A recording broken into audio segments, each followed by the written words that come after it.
धन्यवाद माननीय सभापति जी।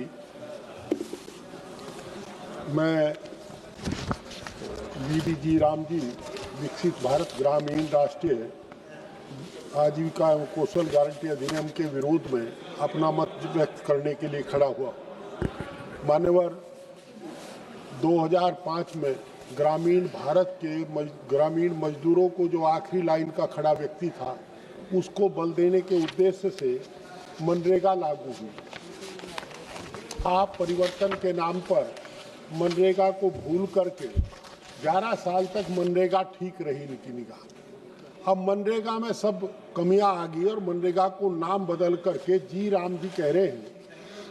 मैं एक बात कहना चाहता हूं, यार ऐसा काम ना करो, राम का नाम बदनाम ना करो। और कहा यह जाता है कि जी राम जी का मतलब गोडसे राम गोडसे। ये महात्मा गांधी को छोड़ करके गोडसे का नाम लेना चाहते हैं। ये देश गांधी का देश है। गांधी को इस देश ने बापू कहा है, राष्ट्रपिता कहा है। जंग आज़ादी की लड़ाई में सच्चाई है कि आप दूसरी तरफ थे, पर यह भी सच्चाई है कि गांधी के नेतृत्व में लोगों ने बलिदान दिया। और ये पूरा कानून जो अधिनियम आप ला रहे हैं ये दोषपूर्ण है। मानवर, आपने पहले 90% हिस्सा सरकार व्यय करती थी। अब कह रहे कि प्रस्तावित कानून के बाद 40% हिस्सा राज्य सरकार व्यय करेंगी। राज्य सरकारें तो पहले ही करोड़ों करोड़ नहीं लाखों करोड़ के कर्जे के तले, ना नौमण तेल होगा और ना कानून लागू होगा। तो ये इस तरह की बात कर रहे हैं।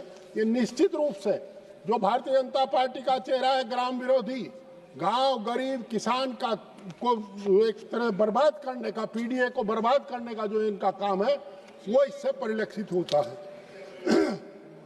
मान्यवर, पहले जितना राज्यवार पैसा मांगा जाता था केंद्र सरकार उतना पैसा देने के लिए बाध्य रहती थी, पैसा दे देती थी। अब उसकी कोई गारंटी नहीं रहेगी। 60 और 40 की बात इन्होंने कर दी, उससे निश्चित रूप से इसका नुकसान होगा। और 100 दिन जो 125 दिन की ये बात कर रहे हैं, 125 दिन का रोजगार तो छोड़ दूर करिए कि ये 10 दिन का रोजगार भी नहीं दे पाएंगे। और मान्यवर, सच्चाई तो यह है कि सरकार पूंजीपतियों की सरकार है। ये पीडीए को बर्बाद करने का काम करते हैं और यही इस तरह का प्रस्ताव लेकर के आए हैं। विकसित भारत का नाम ले रहे हैं। माननीय कृषि मंत्री जी बैठे हैं। जिस देश पर विदेशी कर्जा बढ़ा हो, जिस देश के सब टैक्स बढ़े हो, सब्सिडी खत्म हुई हो और महंगाई बढ़ रही है, फिर विकसित काहे का है? आपने देश का नाश कर दिया, विकसित भारत बता रहे हैं। मान्यवर, इस कानून में यह दोषपूर्ण इसलिए भी है कि इसमें कानूनी आधार, रोजगार का कानूनी आधार नहीं है।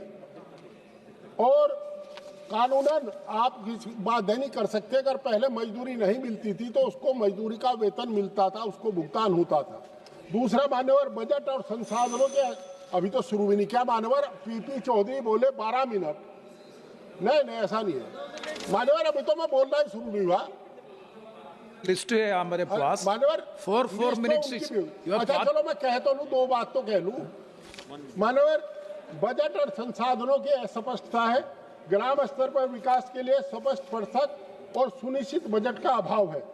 केवल पुरानी योजनाओं का पुनः नामकरण कर रहे हैं और इससे देश अंतर्राष्ट्रीय जगत में भी शर्मसार होगा कि आज महात्मा गांधी के नाम को बदल करके गोडसे के नाम पर ये करने जा रहे हैं।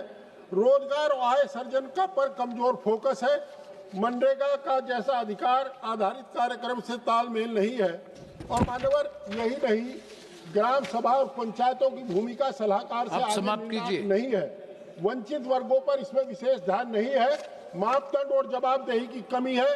डिजिटल प्रचार ज्यादा है। मान्यवर, मैं खत्म कर रहा हूँ मान्यवर, प्लीज कंक्लूड। हाँ मान्यवर, समय नहीं है। डिजिटल प्रचार ज्यादा है, जमीनी हकीकत कम है, पलायन रोकने की ठोस नीति नहीं है।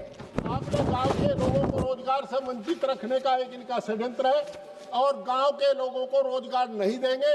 मानवर, मैं इस बिल का पुरजोर विरोध करता हूं और सरकार से अनुरोध करता हूं धन्यवाद कि कम से कम महात्मा गांधी के नाम को तो बख्श दे। ये देश गांधी का देश है। आदरणीय कृषि मंत्री जी, ये गोडसे का देश। धन्यवाद महोदय। आज मैं सदन में प्रस्तुत किए गए विकसित भारत गारंटी फॉर रोजगार एंड आजीविका